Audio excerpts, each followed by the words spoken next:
नमस्कार दोस्तों, आप सभी का स्टडी फॉर यूकेसीपी सेशन में स्वागत है। आज तारीख है 11 मार्च 2025 ईस्वी और आज का न्यूज़पेपर आर्टिकल डिस्कशन का ये वीडियो है। वीडियो डिटेल में होगा। क्या क्या आज हम लोग पढ़ने वाले पहले ही मैं बता देता हूँ।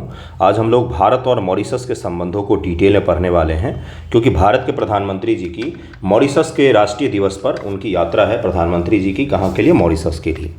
तो इसको डिटेल में हम लोग देखेंगे, क्योंकि ये काफ़ी इंपॉर्टेंट है आपके मेंस एग्जामिनेशन के रिगार्डिंग। वेरी वेरी इंपॉर्टेंट, 71 के लिए भी और 70 के लिए भी। ओके, इसमें पीटी के लिए भी कई सारे पॉइंट आएंगे, कई सारे द्वीप के नाम हम लोग पढ़ेंगे, स्ट्रेटेजिक लोकेशन के नाम हम लोग पढ़ेंगे, जो आपके पीटी एग्जामिनेशन में पूछा जा सकता है। दूसरा जो आज का टॉपिक होगा वो होगा भारत और जापान का जो सैन्य अभ्यास हुआ है उसको देखेंगे हम लोग।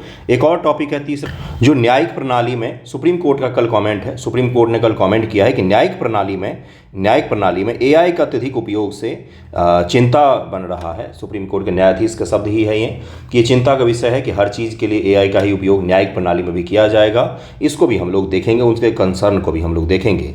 हेडलाइन क्या है आज? तो हेडलाइन में तो आपके काम की अभी चीज़ें नहीं जो है। हेडलाइन वो ऑलरेडी पढ़ा चुका हूँ कि नेशनल जो एजुकेशन पॉलिसी है इसमें तीन भाषा को लेकर प्रावधान बनाए गए हैं कि 3 भाषा होगा, एक इंग्लिश होगा और रीजनल लैंग्वेज होना चाहिए आपके यहाँ का। तो इसको लेकर समस्या उत्पन्न हो रही है। दक्षिण के राज्य, खास तौर से तमिलनाडु जो है, जिसकी राजनीति ही भाषा पर आधारित है, वहाँ की राजनीति गंदी राजनीति है। ये हमेशा ही भाषा को मुद्दा बना करके वो लोग इस चीज़ों को आगे बढ़ाते हैं। तो इसको लेकर कल सदन में भी पता ही है आपको क्या हुआ है, झमेला हुआ है। बस यही है, इसमें काम करना नहीं है। मैंने आपको पढ़ाया था कि 3 भाषा और भाषा का विवाद है क्या। दरअसल में मैंने न्यू एजुकेशन पॉलिसी भी आपको पढ़ाया हुआ है। और आप जब फेडरलिज्म का चैप्टर पढ़ते हैं, जो फेडरलिज्म से संबंधित चीज़ों को लिखते हैं, केंद्र राज्य संबंधों को लिखते हैं, तो वहाँ पर इन पॉइंट्स को आप ऐड ऑन कर सकते हैं कि एक नया प्रॉब्लम है। क्या है? तो भाषा को लेकर जो समस्या है कि ये नई समस्या उभर कर सामने आ रही है, इसके बारे में आप लिख सकते हैं। इसको दूर कैसे किया जा सकता है? तो बातचीत करके दूर किया जा सकता है। एक कॉमन हम लोग किस पर पहुँच सकते हैं, कंक्लूजन में पहुँच सकते हैं और ये बता सकते हैं किसी भी भाषा को थोपा नहीं जा रहा है, बल्कि आप कोई भी 2 रीजनल लैंग्वेज और एक इंग्लिश को सिखा सकते हैं। इसमें कुछ भी थोपने वाला चीज़ नहीं है। ओके, अगला हेडलाइन क्या है? Presence of water ice likely outside moon polar region.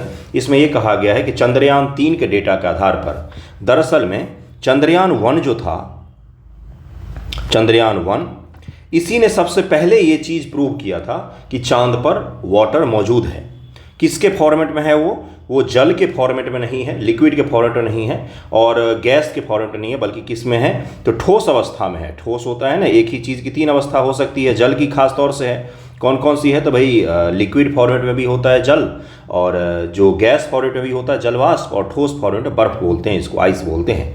तो ठोस फॉर्मेट में पहले था कि केवल पोलर रीजन पर ही है। सबसे पहले पता किसने लगाया? चंद्रयान 1 ने इस चीज़ की पुष्टि की थी कि चंद्रमा पर सतह के नीचे जल मौजूद हो सकते हैं। चंद्रयान 3 ने इसको पुष्टि कर दिया है कि पोलर रीजन के अलावा भी, हम पहले मानते थे कि चांद के पोलर रीजन में ही बर्फ हो सकते हैं, लेकिन अब इससे पुष्टि हो गई कि पोलर रीजन के अलावा भी कहीं पर आइस हो सकता है। इसको रिसर्च में आया है, एक रिसर्च पत्रिका है जिसमें इस चीज़ को प्रकाशित किया। इसके क्या मायने हैं? पृथ्वी पर इतना जल बर्बाद करते, चांद पर अब जल ढूंढ रहे हैं हम लोग, हम इंसान भी कुछ कम थोड़ी ना है। ठीक है, इसके क्या मायने हैं? अब इसके मायने क्या है?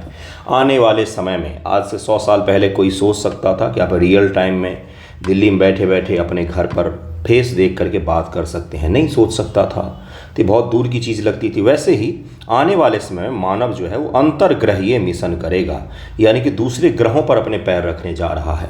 तो चांद उसके लिए हॉल्ट के जैसे काम करेगा, वहाँ पर रुक के आगे का मिशन किया जाएगा। वहाँ पर छोटी सी कॉलोनी जैसी भी बसाई जा सकती है, जहाँ पर रिसर्च वगैरह के लिए रह सकते हैं। तो इन चीज़ों के कारण चांद का उपयोग बढ़ेगा आने वाले समय में। तो अगर पानी होगा तो थोड़ी सी सुविधा मिल जाएगी हमें। तो यही इसका यही मायने है और कुछ भी इसमें मायने नहीं है। देखिए अगला न्यूज़ क्या है, भारत मॉरिशस का क्या है संबंध आज चर्चा में। डिटेल में इंडियन एक्सप्रेस में न्यूज़ आया हुआ है, वाई मॉरिशस मैटर्स, मतलब मॉरिशस हमारे लिए महत्वपूर्ण क्यों है। मॉरिशस में बिहार मूल के ही मैक्सिमम लोग रहते हैं। भोजपुरी और हिंदी वहाँ की प्रचलित भाषाओं में से एक है। बिहार मूल के ही मैक्सिमम लोग रहते हैं। वहाँ के प्रधानमंत्री, राष्ट्रपति भी बिहार मूल के ही होते हैं। अफ्रीका का एकमात्र हिंदू बाहुल्य देश है जहाँ पर हिंदू पॉपुलेशन ज़्यादा है। अफ्रीका कॉन्टिनेंट में पड़ता है ये। दूसरा चीज़ ये है, अफ्रीका के डेवलप्ड देशों में इसका नाम आता है। छोटा सा ही है लेकिन अफ्रीकन कॉन्टिनेंट में ही पड़ता है मॉरिशस। ठीक है, इसका कैपिटल अगर आपको पता हो तो मुझे बताइएगा। देखें मॉरिशस का कैपिटल भी आपको याद है कि नहीं। देखिए मॉरिशस का महत्व क्या है, अभी ये जो हम शुरुआत में पढ़ रहे हैं ये क्या है, तो ये इसका क्रक्स है, पूरा इसका सारांश है इसमें डाला हुआ है, उसको जरा हम लोग देख लेंगे। रणनीतिक स्थिति के कारण महत्व है, भारतीय मूल लोगों का प्रभाव है यहाँ पर। 70% जनसंख्या जो यहाँ की भारतीय मूल लोगों का है, खास तौर से उत्तर भारत के बिहार और इन सब इलाकों के मूल लोगों का है, जो इसे भारत के साथ सांस्कृतिक और ऐतिहासिक संबंधों को जोड़ता है। ऐतिहासिक संबंध, मॉरिशस की स्थापना फ्रांस ब्रिटेन द्वारा हुआ था। 1968 में ब्रिटिश शासन से स्वतंत्र हुआ है। ये कब हुआ है? 1968 ईस्वी में स्वतंत्र हुआ है। राम गुलाम परिवार का योगदान, श्री सी रुस राम गुलाम पहले प्रधानमंत्री, उनके पुत्र नवीन राम गुलाम ने स्वतंत्रता संग्राम में महत्वपूर्ण भूमिका निभाई और इसी कारण उनको वहाँ पर बहुत ही प्रसिद्धि हासिल है। भारत मॉरिशस संबंध, प्रधानमंत्री जी की यात्रा होने वाली है 10 मार्च 2025 को। नरेंद्र मोदी मॉरिशस के राष्ट्रीय दिवस समारोह में भाग लेंगे, जो दोनों देशों के संबंधों को और भी ज़्यादा मजबूत करेगा। आर्थिक और विकास परियोजनाएं, भारत ने मॉरिशस में $1.1 बिलियन से भी अधिक की परियोजनाओं में निवेश किया है और 427 मिलियन की परियोजनाएं शामिल हैं भी इस बीच में। आपदा प्रबंधन, साइक्लोन में भी मदद करता है भारत, उसका आर्थिक सहयोग भी देता है। संयुक्त परियोजनाएं हैं जैसे मेट्रो एक्सप्रेसवे, मेट्रो एक्सपेंशन, अन्य बुनियादी ढांचे जो है वो भारत के ही सहयोग से वहाँ पर बनाए गए हैं। रक्षा सुरक्षा में भी है। आगालेगा द्वीप, इसको हम लोग जरा देखेंगे, इसको जरूर ध्यान रखिएगा। आगालेगा द्वीप कहा जाता है। डिएगो गार्सिया, अगलेगा, ये सब मॉरिशस के बगल में ही स्ट्रेटजिक लोकेशन पर स्थित द्वीप वगैरह हैं। डिएगो गार्सिया पर अमेरिका का है, पहले ब्रिटेन का था, उसने अमेरिका को दे दिया। क्षेत्रीय वैश्विक महत्व क्या है? अगलेगा द्वीप 1100 किलोमीटर क्षेत्र फैला है। यह भारत के लिए समुद्री सुरक्षा और निगरानी महत्वपूर्ण है। अगर आप भारत का मैप देखेंगे तो इस प्रकार है, मॉरिशस यहाँ पर है, यहाँ पर डिएगो गार्सिया है, यहीं पर अगलेगा द्वीप है। तो हिंद महासागर के रीजन में सुरक्षा के दृष्टिकोण से काफ़ी महत्वपूर्ण माना जाता है मॉरिशस को। ओके, आईटीसी और शिक्षा, भारत में 2300 से अधिक प्रशिक्षण दे रहा है छात्रों को, द्विपक्षीय संबंधों को मजबूत करेगा। सांस्कृतिक संबंध भी है, पता ही है हिंदू बाहुल्य है तो सांस्कृतिक रिलेशन तो होगा ही। प्रवासी भारतीयों का योगदान बहुत ज़्यादा है वहाँ पर। कूटनीतिक पहल, ये सारे इसमें है जो आपको मैं आज के न्यूज़पेपर का डेटा दे रहा हूँ वो है ये, बाकी डिटेल हम भी रिलेशन हम पढ़ने वाले हैं। वास्तविक समय से डेटा साझाकरण, दोनों देश आपदा प्रबंधन में रियल टाइम में डेटा को साझा करते हैं, तुरंत का तुरंत साझा करते हैं, जिससे क्विक रिएक्शन हो सके, क्विक रिस्पांस मिल सके। और मालदीव चूँकि मॉरिशस इतने कठिन लोकेशन पर है जहाँ पर साइक्लोन का प्रभाव बहुत ज़्यादा बना हुआ रहता है और भी कई सारी चीज़ों का आपदाएं वहाँ पर आती रहती है, जैसे तेल रिसाव के कारण भी वहाँ पर एक आपदा आई थी। तो ऐसी आपदाओं में भारत उसका मदद करने के लिए सबसे पहले रिस्पांस करता है, इसी कारण से रियल टाइम में हम डेटा साझा करते हैं। नौसैनिक सहयोग और क्षेत्रीय व्यापार भी, अब जरा डिटेल में हम लोग देखेंगे ऐतिहासिक संबंधों को। आज का न्यूज़पेपर में जो चीज़ था वो मैंने करवा दिया है। अब स्टैटिक पॉइंट जो है हमारे मॉरिशस को लेकर उसको देखेंगे, जिनका 70 बीपीएससी मेंस है। इस टॉपिक को डिटेल पर हैं क्योंकि हाल फिलहाल में अगले महीने मेंस और इस महीने प्रधानमंत्री जी कहीं की यात्रा कर रहे हैं, तो आपके लिए महत्वपूर्ण होगा। भारत और मॉरिशस के बीच संबंध ऐतिहासिक, सांस्कृतिक और रिश्तेदारी पर है। मतलब कहा जाता है ना कि बिल्कुल ही अच्छा रिलेशन वाला देश, जिस प्रकार से नेपाल से है, भूटान से है, एक समय बांग्लादेश से हुआ करता था, अब तो वो नहीं है, उसी कैटेगरी में आप मॉरिशस को भी रख सकते हैं, जिसके साथ बहुत अच्छे रिलेशन है हमारे। मॉरिशस में भारतीय मूल के लोगों की अच्छी खासी आबादी है, पहले ही बताया आपको 70% नागरिकों का है। और चीनी बागानों में काम करने के लिए इन लोगों को ले जाया गया था और उन्होंने उस देश को आबाद किया है। यह देश संस्कृति का मिश्रण है, संस्कृतियों का। भारत मॉरिशस वासी भोजपुरी, तमिल, तेलुगु, मराठी जैसी भाषाओं को संरक्षित रखते हैं। दोनों देशों के बीच संबंध काफ़ी गहरे हैं। मॉरिशस के प्रथम प्रधानमंत्री, अपने स्वतंत्रता आंदोलन में एक प्रमुख व्यक्ति सर शिवसागर राम गुलाम, भारत के स्वतंत्रता संग्राम से भी गहराई से जुड़े हुए थे। 20वीं सदी का प्रारंभ में लंदन नेताजी सुभाष चंद्र बोस के साथ उनका जुड़ाव दोनों देशों के परस्पर इतिहास को उजागर करता है। पिछले कई वर्षों में भारत ने मॉरिशस के सांस्कृतिक विरासत को बढ़ावा दिया है और हमारे रिलेशन काफ़ी अच्छे हुए हैं। भारत मॉरिशस संबंध और सहयोग की मुख्य विशेषता क्या है? कूटनीतिक व राजनीतिक स्थिरता, सत्ता में कोई भी पार्टी हो वहाँ पर भारत के साथ उसके संबंध सकारात्मक बने रहते हैं। जैसे अगर आप मालदीव की बात करेंगे तो मालदीव के साथ क्या होता है, एक पार्टी चीन समर्थक है, एक पार्टी भारत समर्थक हो जाती है। श्रीलंका का भी यही लेना देना है, नेपाल का भी यही चीज़ है, नेपाल में भी यही चीज़ है, बांग्लादेश में भी कदाचित यही चीज़ है। इन सभी जगहों पर दो भागों में बटा हुआ है, चीन समर्थक, भारत समर्थक, चीन समर्थक, भारत। लेकिन मॉरिशस में ऐसा नहीं है, कोई भी पार्टी की सरकार आती है उसके रिलेशन भारत के साथ हमेशा ही अच्छे बने हुए रहते हैं, उस रिलेशन में कभी कोई उतार चढ़ाव नहीं आता है। हाल ही में नवीन चंद्र राम गुलाम का प्रधानमंत्री के रूप में चुनाव द्विपक्षीय सहयोग को और भी मजबूत करने का अगला अवसर प्रस्तुत करता है और इसके कारण से हमारे रिलेशन और भी अच्छे हुए हैं। पिछले कार्यकाल के दौरान उन्होंने भारत के कंसर्न हिंद महासागर को लेकर, इंडो पैसिफिक रीजन को लेकर जो भारत के कंसर्न थे उस पर उन्होंने डिटेल में हमसे बातचीत की थी और हमारे संबंधों को और भी मजबूत करने की कोशिश की थी। भारतीय राजनीतिकों के लिए मॉरिशस के समाज के सभी वर्गों के साथ मजबूत संबंध बनाए रखना महत्वपूर्ण है। यद्यपि भारत मॉरिशस की आबादी के साथ सांस्कृतिक भाषाई संबंध महत्वपूर्ण है, लेकिन देश के विविध जातीय समूह, प्रभावशाली फ्रांसीसी मूल की आबादी भी शामिल हैं, जिनके साथ हमें संबंधों को मजबूत करना पड़ता है कूटनीतिक पहुँच सुनिश्चित करने के लिए। अगला देखिए क्या है, आर्थिक और व्यापार सहयोग। हाल के वर्षों में भारत मॉरिशस के बीच में आर्थिक सहयोग काफ़ी बढ़ गया है। डेटा दे रहा हूँ आपको, इसका उपयोग आंसर में ज़रूर कीजिएगा। 22-23 में $554 मिलियन तक ये डेटा पहुँच गया है व्यापार हम दोनों के बीच में। एक चीज़ और मैं आपको बताता हूँ, मॉरिशस भारत में इन्वेस्टमेंट मतलब निवेश करने वाला सबसे प्रमुख देशों में से एक है। आप ये सोचोगे मॉरिशस तो इतना छोटा सा देश है, वहाँ से इतना सारा पैसा कैसे आ रहा है भारत में निवेश के रूप में? भाई मॉरिशस, सिंगापुर सबसे ज़्यादा पैसा आता है। कौन सा ऐसा औद्योगिक क्रांति हो रहा है मॉरिशस में, कितने पैसे वहाँ से आ रहे हैं? जिस देश की इकॉनमी हमसे 10 भी नहीं है, वहाँ से इतना पैसा भारत में निवेश कैसे आ रहा है? तो भारत का ही वो पैसा है जो घूम कर जाता है मॉरिशस किसी और रूट से, फिर वहाँ से भारत आ जाता है। ठीक है, समझ गए होंगे। मॉरिशस अफ्रीका के लिए प्रवेश द्वार के रूप में कार्य करता है। अफ्रीकी संघ में अपनी सदस्यता और अफ्रीकी देशों के साथ तरजीह व्यापार समझौतों से लाभान्वित होता है। द्वीप की द्विभाषी आबादी, इसके सुव्यवस्थित बैंकिंग और वित्तीय क्षेत्र इसे निवेश और व्यापार के आकर्षक केंद्र बनाते हैं।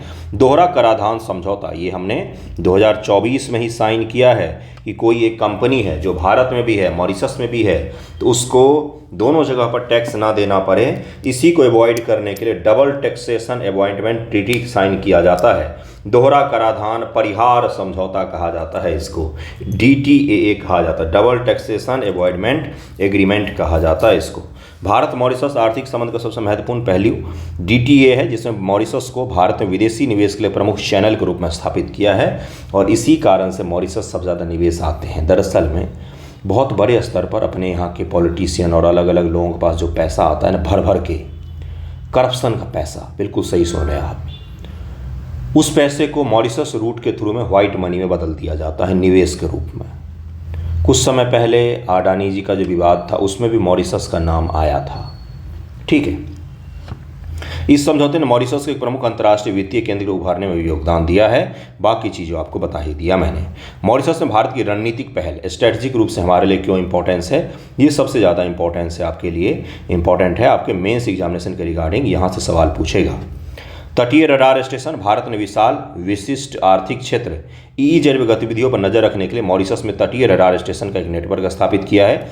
ये स्टेशन जहाज़ों गतिविधियों पर वास्तविक समय के आंकड़े उपलब्ध कराते हैं, जिससे दोनों देशों को अवैध मछली पकड़ने, तस्करी, समुद्री डकैती, अनाधिकृत सैन्य उपस्थिति जैसे संभावित खतरों का पता लगाने में मदद मिलता है। आगालेगा द्वीप का उन्नयन, भारत ने मॉरिशस के आगालेगा द्वीप का महत्वपूर्ण पुनर्विकास किया है और इसे एक महत्वपूर्ण संयुक्त निगरानी और नौसैनिक सुविधा में परिवर्तित कर दिया। आगालेगा द्वीप को निगरानी स्टेशन के रूप में भारत और मॉरिशस संयुक्त रूप से, ज्वाइंट रूप से उपयोग करते हैं। ये इसका ऐसा नहीं केवल भारत ही भारत करता है, दोनों देश मिलकर इसका उपयोग करते हैं।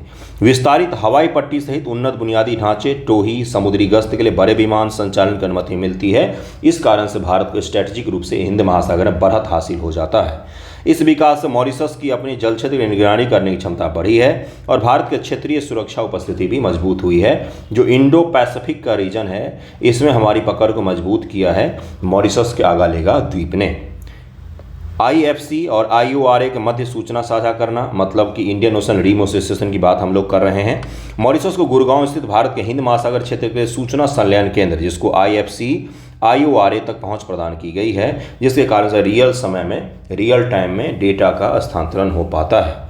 नौसेना सहयोग और प्रशिक्षण भी हम लोग कर रहे हैं। भारतीय परिचालन समन्वय में सुधार और समुद्री सुरक्षा बढ़ाने के लिए निरंतर रूप से हम क्या करते हैं, तो नौसैनिक अभ्यास करते हैं और एक दूसरे के यहाँ पर ट्रेनिंग भी लेते हैं, एक दूसरे के इक्विपमेंट को समझते हैं, जिससे क्या हो, भविष्य में अगर हमें सहयोग करके आगे बढ़ना पड़े तो उसके लिए भी हम तैयार। भारत की जो नेवी है, वहाँ के कोस्टल गार्ड वहाँ की नेवी को ट्रेनिंग वगैरह भी देती है, इसको भी ध्यान में रखिएगा। अगला देखिए क्या है, भारतीय नौसेना के समुद्र विज्ञान सर्वेक्षण जहाज INS सर्वेक्षक ने हाल ही मॉरिशस के समुद्र क्षेत्र में 25,000 वर्ग किलोमीटर का सर्वेक्षण का पूरा किया है और उसका पानी के नीचे संसाधनों का मानचित्रण तैयार करता है, जिसका मॉरिशस दोहन करके अपनी इकोनॉमी को आगे बढ़ा सकता है। तो ये काम भी भारत ने उसके साथ में मिलकर किया है। भारत मॉरिशस समुद्री संबंधों का व्यापक भू राजनीतिक संदर्भ क्या है, जियो पॉलिटिक्स के दृष्टिकोण से क्यों महत्वपूर्ण है, आपसे ये भी सवाल पूछा जा सकता है। हिंद महासागर में चीन की बढ़ती उपस्थिति के कारण से महत्वपूर्ण है। चीनी बंदरगाह अवसंरचना में निवेश, जैसे चीन श्रीलंका में कर रहा है, मालदीव में कर रहा है, बांग्लादेश में कर रहा है, जिबूती में कर रहा है, इन सभी जगहों पर चीन कर रहा है। तो हम भी मॉरिशस में कर रहे हैं, सेशल्स में कर रहे हैं। उसके अलावा कहाँ पर कर रहे हैं, तो हमारा अपना भी है। कहाँ पर, तो जो अपना अंडमान और निकोबार द्वीप समूह है वहाँ पर भी हम कर रहे हैं। इंडोनेशिया के साथ भी हम बातचीत कर रहे हैं। देखिए आने वाले समय में क्या होता है। सिंगापुर में भी हमारा है, ओमान में भी हमारा है। बेल्ट एंड रोड इनिशिएटिव सहित चीन वित्त पोषित परियोजनाओं के विकास में प्रमुख समुद्री हमारे लिए चिंताएं बढ़ाती है। चीन की गतिविधि हिंद महासागर में, इसी कंसर्न को हमने मॉरिशस के साथ मिलकर डिस्कस किया है और मॉरिशस हमारे लिए इसीलिए इम्पॉर्टेंट हो जाता है क्योंकि चीन की भूमिका को सीमित करने के लिए हमें बीच हिंद महासागर में भी एक रहने की जगह मिल गया है। इसी कारण से मॉरिशस हमारे लिए महत्वपूर्ण है। इसको जरूर ध्यान में रखिएगा। भारत मॉरिशस संबंध, मैंने आपको आर्थिक संबंध, जियोपॉलिटिकल संबंध, सांस्कृतिक संबंध भी बताया है। कृपया इसको जरूर ध्यान में रखें। वेरी वेरी वेरी इंपॉर्टेंट आपके मेंस एग्जाम के रिगार्डिंग। प्रीलियम में भी आगे लेगा, द्वीप वगैरह के बारे में पूछ सकता है कि किस देश का द्वीप है, किस महासागर में स्थित है, ये सब चीज़ें पूछ सकता है। नेक्स्ट टॉपिक देखिए क्या, देखिए यहाँ पर लिखा हुआ है इंडिया जापान मिलिट्री एक्सरसाइज के बारे में लिखा है। माउंट फ्यूजी में ये चीज़ कंडक्ट किया गया, धर्मा गार्डियन। देखिए क्या है, भारत जापान सैन्य सहयोग, और दूसरा यही वो है सुप्रीम कोर्ट ने जो एआई को लेकर बोला है, आप पढ़ सकते हैं, यहाँ पर बोला है कि एआई में एथिक्स वगैरह नहीं होता है। धर्मा गार्डियन अभ्यास, भारत जापान के बीच छठा संयुक्त सैन्य अभ्यास धर्मा गार्डियन 24 फरवरी 2025 को जापान के माउंट फ्यूजी में शुरू हुआ। यूपीएससी पीटी 2024 के यूपीएससी पीटी में पहली बार यूपीएससी ने सैन्य अभ्यास से सवाल पूछ लिया। यूपीएससी पीटी 2021, इसमें पहली बार यूपीएससी ने क्रिकेट जो टेस्ट चैंपियनशिप ही हुआ था उससे सवाल पूछ लिया था। तो अनप्रिडिक्टेड होता है पीसीएस और यूपीएससी, इसलिए उसको प्रिडिक्ट ना करें। हर टॉपिक को करंट में जो है उसको अच्छे से कवर करें। पीटी एग्जाम में आपका काम आ सकता है। हो सकता है मेंस में भी आपसे भारत जापान संबंध पूछे, तो वहाँ पर आप इन चीज़ों का उपयोग करें। क्या नाम है इसका, धर्मा गार्डियन नाम है। 24 फरवरी 2025 को माउंट फ्यूजी में हुआ था। माउंट फ्यूजी कहाँ है, तो जापान में है। इसका यह एक वार्षिक अभ्यास है। कितने वर्षों पर, तो 1 वर्ष में एक बार होता ही है। भारत जापान के बीच वैकल्पिक रूप से आयोजित होता है। कभी एक बार भारत में होता है तो कभी एक बार जापान में हो जाता है। इस अभ्यास का उद्देश्य दोनों देशों के बीच में सहयोग को, सैन्य सहयोग को क्या करना, तो मजबूत करना, संयुक्त प्रशिक्षण, रणनीतिक समझ को बढ़ाना और अपने जो एक्सपीरियंस हैं उसको साझा करना। धर्मा गार्डियन जैसे अभ्यास जो हैं वो इंडो पैसिफिक रीजन में भारत जापान के संबंधों को मजबूत करने के लिए अति महत्वपूर्ण है। इस बार इसका आयोजन 2025 के फरवरी माह में कहाँ पर किया गया, तो जापान में किया गया है। नेक्स्ट टॉपिक है सुप्रीम कोर्ट का एआई पर विचार। इसको जरा समझते हैं कि क्या क्या बोला है। 69 बीपीएससी पीटी एग्जामिनेशन में एआई का विधायिका में क्या उपयोग हो सकता है, इसके बारे में पूछा गया था। एआई का विधायिका में क्या उपयोग हो सकता है, इसके बारे में आपके मेंस एग्जामिनेशन में शॉर्ट आंसर में पूछा गया था।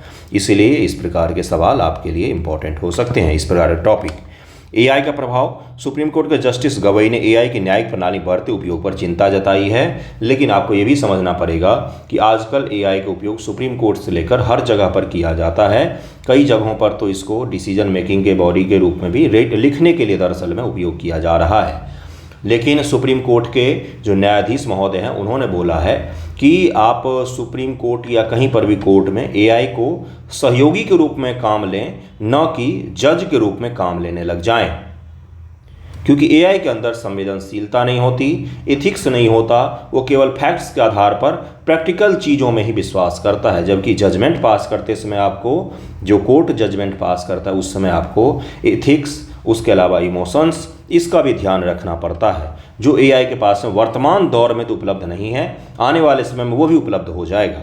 जज साहब को चिंता हो रही कि कहीं हमें हटा करके एआई को ना बिठा दें, है ना। अभी तो पारिवारिक चल रहा है ना, 300-400 परिवार है देश में जहाँ से जज बनते हैं सारे। तो उनको लग रहा है कि ये जो परिवारवाद है हमारा न्यायिक प्रणाली में, ये कहीं एआई ना ख़त्म कर दे, ऐसे ही बोल रहा हूँ मैं कटाक्ष के लिए। जस्टिस गवई ने कहा कि एआई टूल जैसे चैट जीपीटी फर्जी केस साइटेशन और गलत कानूनी तथ्य उत्पन्न कर रहे हैं। उन्होंने चिंता जाहिर की है। एआई त्वरित डेटा और सारांश प्रदान करता है, लेकिन इसमें मानव विवेक और सत्यापन की कमी है। इससे वकीलों और शोधकर्ताओं द्वारा गलत या गैर मौजूद केसों का हवाला देने की समस्या बढ़ी है। जो वकील हैं वो कई बार ये देते हैं ना कि सुप्रीम कोर्ट ने इस केस में ये डिसीजन दिया था, बहस अगर आपने सुना होगा, है ना, तो वो गलत केस का कई बार उदाहरण दे देते हैं। न्यायिक प्रणाली पर प्रभाव। एआई का उपयोग तेजी से बढ़ रहा है, लेकिन ये गलत सूचनाएं फैलाने के कारण बन सकता है। कोर्ट सुनवाई के दौरान सुनवाई के छोटे क्लिप सोशल मीडिया पर प्रसारित हो रहे हैं, जो संदर्भ से बाहर होने पर गलतफहमी पैदा करते हैं। इससे जनता में गलत धारणाएं बनती है, न्यायिक प्रक्रिया प्रभावित होती है। कुछ काम ऐसे होते हैं जो इंसान ही कर सकते हैं, इसका ये भी हमें पता चलता है। नैतिक चिंताएं भी हैं। उन्होंने कहा कि न्याय का मूल तत्व, जस्टिस का मूल तत्व मानवीय संवेदनशीलता। अगर आप संवेदनशील नहीं होंगे तो कई बार फैक्ट्स और सबूत के बावजूद भी संवेदनशील होकर आपको देखना पड़ता है कि क्या सत्य है यहाँ पर। नैतिकता, संदर्भगत समझ। हर संदर्भ अलग अलग होता है, केस अलग अलग होते हैं, आप उसको जनरलाइज नहीं कर सकते, आपको स्पेसिफिक होना पड़ेगा हर केस को लेकर, जो एआई में नहीं है। एआई को मानव निर्णय का सहायक बनना चाहिए, न कि उसका प्रतिस्थापन। यही वो चीज़ है। मान लीजिए मैं आपको निबंध के रूप में ये टॉपिक दूं, क्या दूं टॉपिक? एआई को मानव निर्णय का सहायक बनना चाहिए, न कि उसका प्रतिस्थापन। मानव को रिप्लेस ना करे एआई, बल्कि मानव का सहयोगी बने। लिखिए अब बैठ के इस पर निबंध। शानदार हो गया। यूपीएससी के लेवल का मैंने बताया है आपको निबंध। मैंने नहीं बताया है, पेपर में ही आया हुआ है। ये देखने का बस अंतर होता है। ये टॉपिक है आपके निबंध का कि एआई को मानव निर्णय का, या मानव का निर्णय हटा दीजिए यहाँ पर, एआई को मानव का सहायक बनना चाहिए, न कि उसका प्रतिस्थापन। ठीक है। कंटेंट क्रिएटर्स की समस्या। कई यूट्यूबर्स कोर्ट की कार्रवाई के अंश अपलोड करते हैं, जिससे बौद्धिक संपदा और स्वामित्व के सवाल उठते हैं। आपने देखा होगा यूट्यूब शॉर्ट्स में कोर्ट के जो क्लिप होते हैं उसको वायरल किया जाता है, पैसे बनाए जाते हैं। तो इससे क्या है, कॉपीराइट और इन चीज़ों की बौद्धिक संपदा और स्वामित्व पर सवाल उठते हैं कि कोर्ट के क्लिप आखिरकार हैं किसके। एआई सामग्री का अनाधिकृत उपयोग, संदर्भ से बाहर प्रसारण नैतिक और कानूनी समस्याएं पैदा कर रहा है। एआई और न्यायिक प्रणाली। एआई के उपयोग से दक्षता बढ़ रही है, लेकिन इसके दुरुपयोग से गलत सूचनाएं और नैतिक समस्याएं उत्पन्न होती है। सुप्रीम कोर्ट ने इसका सही उपयोग और मानव विवेक की आवश्यकताओं पर जोर दिया है। एआई से एक चीज़ मैं आपको बता देता हूं अंत में। ये जो न्यूज़ है, इस न्यूज़ का क्रक्स, ये जो आपके सामने टाइप किया हुआ है, ये एआई ने ही तैयार किया है। ठीक है, तो एआई को दोष दे रहे थे, एआई के द्वारा ये लिखे हुए कंटेंट को पढ़ करके एआई ने ही इस न्यूज़ में से ये सारे इंपॉर्टेंट पॉइंट्स निकाले हैं। ठीक है, आपको बता दिया मैंने। तो ये आज का न्यूज़पेपर डिस्कशन वीडियो था, इसको ज़रूर ध्यान रखिएगा और इस निबंध टॉपिक को लिखने की कोशिश कीजिएगा कि एआई मानव का सहायक होना चाहिए, न कि उसका प्रतिस्थापन। शानदार टॉपिक है, कोशिश कीजिएगा लिखने का, अच्छा रहेगा आपके लिए। तो आज का न्यूज़पेपर वीडियो यहीं पर ख़त्म करते हैं। आई होप आपको पसंद आया होगा। थैंक यू सो मच आप सभी का।